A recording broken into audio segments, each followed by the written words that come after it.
Hello, you're welcome. You're welcome onto my channel today, and it gives me great joy to observe you are viewing this video.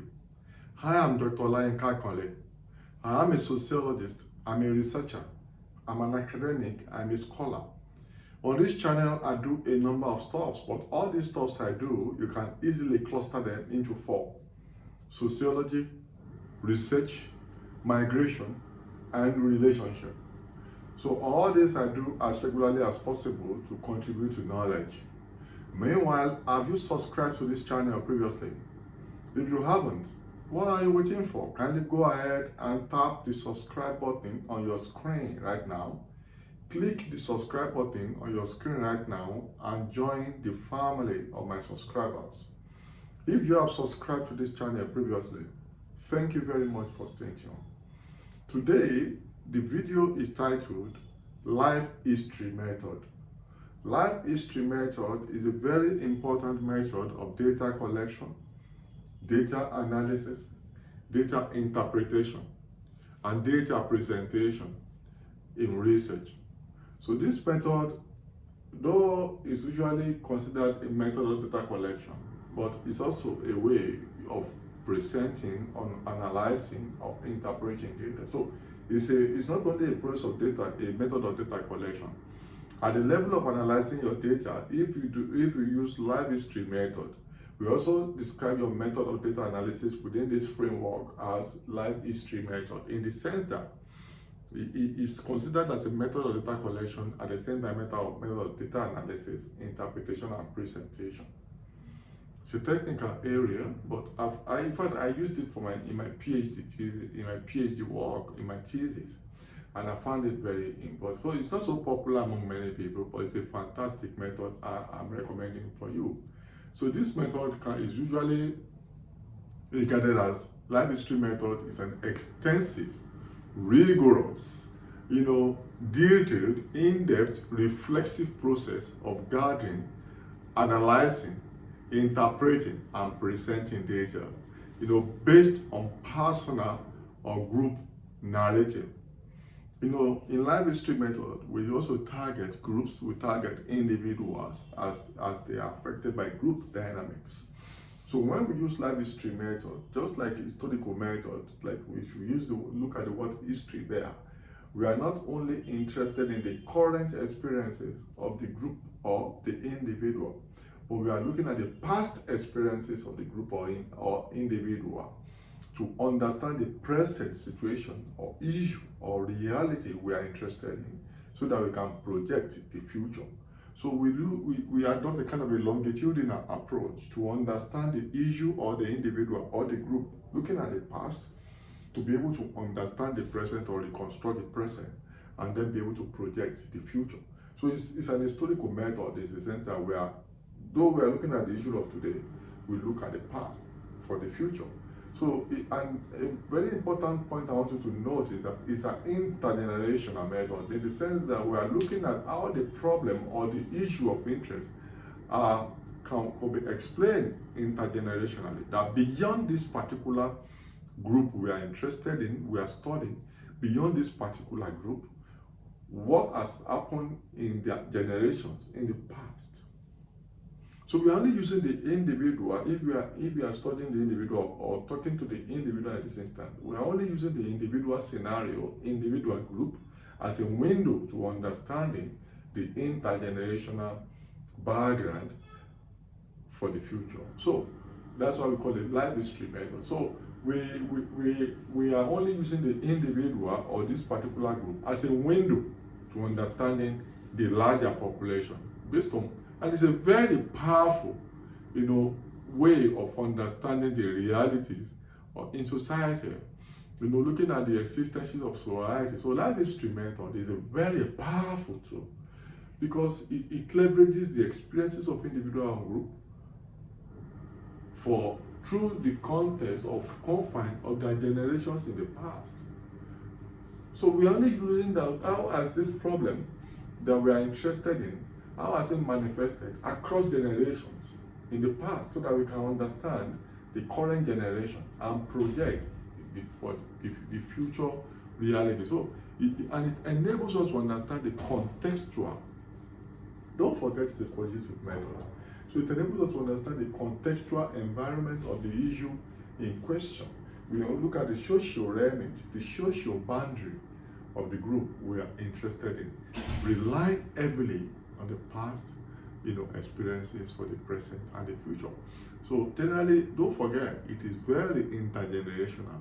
So, and this is very important for us to pay attention to. So, don't forget what I said. It's a method of data collection, a way of a way of analyzing, interpreting, and narrating or reporting our data. So it's not as if you just stop at data collection. So you can see, even in your analysis of data, you can still see the live history approach. So how do you go about this? It's usually a one-on-one situation. You can also, if you want to look at a group, you can use it for a group, but you can also use it for an individual. If you are interested in using an individual as a subject, and it has to be conversational. You have to adopt your interviewee or your group you are interested in as a resource person, as a partner. So you must not talk over them. You converse with them in a live history manner, and you need a recorder so that you can record the voices and transcribe later on. And you also need a field note to take your note. And you must be sure that you don't bore your interviewee or your group. Make it lively, so that you can have value. And don't forget, because you have to be lively in the sense that, I always say that the average duration for a standard interview should be between 45 minutes and 1.5 hours. But before you can hold an interview for 1.5 hours, that means you must be very deliberate, you must be very conversational and very lively. And don't forget, if I say the minimum is average of 45 minutes, it can be less, it can be more than 1.5 hours. But make sure that you're not collecting irrelevant data. So you have to be careful in the sense that you try as much as possible to hold your people, to hold your interview in a very conversational, in a very lively manner, so that you don't get very, very bored.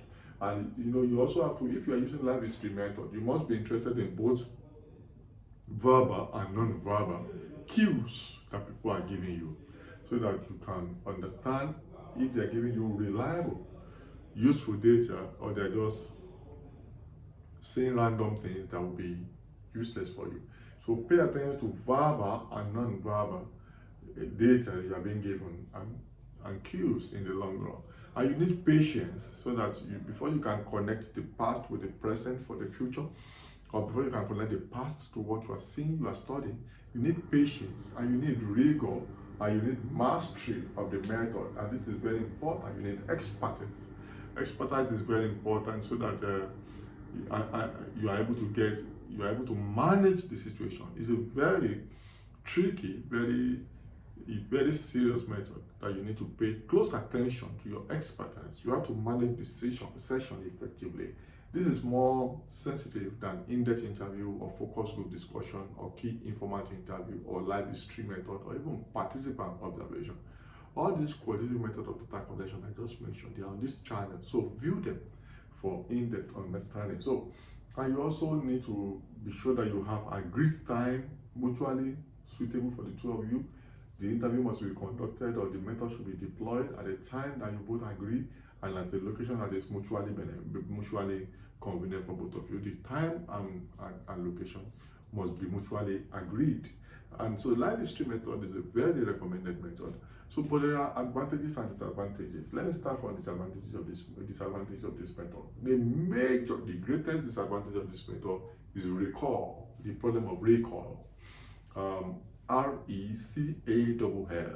Recall. How do people remember? We're talking about historical issues, so we are relying on their memory, their capacity to remember things that have happened in the past, maybe within intergenerational confines. So it's very important to know that there is a memory lag period. Recall problem. People may not be able to remember. They may not be able to remember vividly what you want to rely on. You are relying on human memory to be able to remember things that have happened in the past in their generations, sometimes long gone. may connect 1, 2, 3, 4, 5 generations that have gone, so that you can trace the history of the realities that you are interested in. So recall problem is a major problem in this place. Then it's very technical, you know. It's not a questionnaire that anybody can administer randomly. So there's a problem of this very huge technicality. There's also the problem of bias, because the qualitative method, you know, subjectivity is very may play how. You know, how do you pick what is important? Are you not using your subjective interpretation of the data, you know, that people are giving you? And people give you the data, maybe give you subjective data. Bias, especially when you are relying on their capacity to remember from the past. And it's can be very laborious, can be very tedious, because we're not just asking questions or researching issues about now, you are connecting them to the past, so it can be very tedious. And you can have very voluminous data after a lot of transcription, because you are collecting massive data, connecting the past with the present.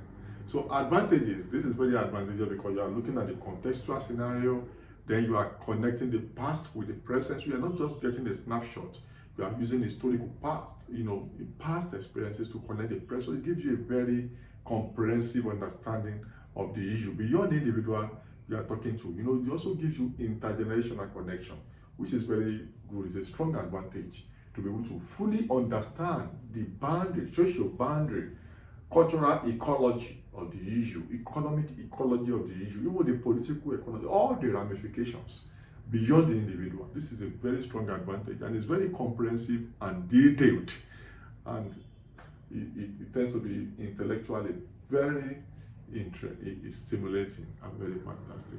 Welcome to Life History Method. So I've told you what it means, I've told you some characteristics, I've told you how to go about it, I've told you advantages and disadvantages. Fantastic. Until I see you in my next video, kindly subscribe to the channel and tell others. Bye for now.